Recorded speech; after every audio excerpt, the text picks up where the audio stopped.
New Jersey siblings gather to bury father, horrified to see what's protruding from grave. A grieving New Jersey family gathered around their loved one's grave when a horrible surprise appeared on top of the casket before they laid the man to rest.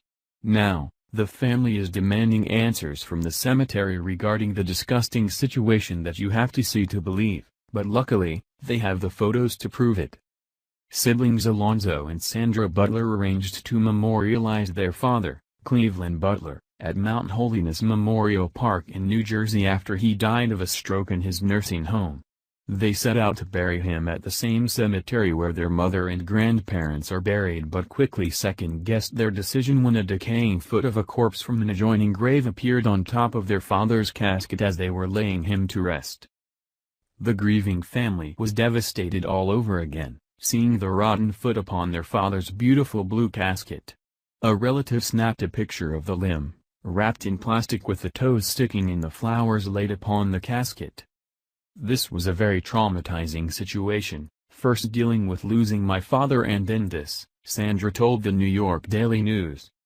Family members were even more shocked when cemetery workers were completely unfazed by the disgusting foot as they continued on with the funeral, entirely ignoring the rotten limb. Relatives also told New York Daily News that one worker even accidentally dropped his phone and a pack of cigarettes into the open grave, having to fish it out with a rake. What this family had to witness in the middle of their grief over the loss of their loved one was horrendous. To make matters worse, Mount Holiness Memorial Park did not try to investigate the dangling foot, who it belonged to, or why it was protruding from the ground, forcing the Butler family to pursue legal action. Mount Holiness owner, James Schmergel, tried to shrug off the mishap as no big deal, thinking the grieving family was overreacting and making the situation overblown.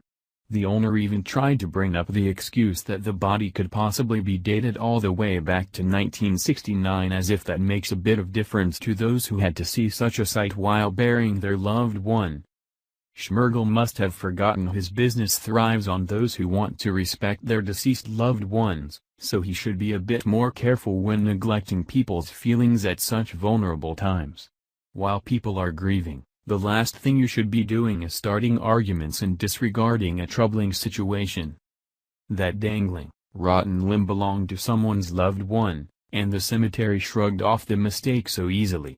It brings up the question whether the family of the person whose decayed foot was seen was made aware that their deceased loved one was buried so carelessly and no longer appropriately in their resting place, not to mention the legalities that may be involved, since I'm pretty sure the foot and the body attached to it should be in a casket. Perhaps if the authorities begin to investigate, Mount Holiness will be more cautious when throwing bodies in the cold, hard ground next time. Please share the story and tell us what you think by clicking one of the buttons below. We want to hear your voice.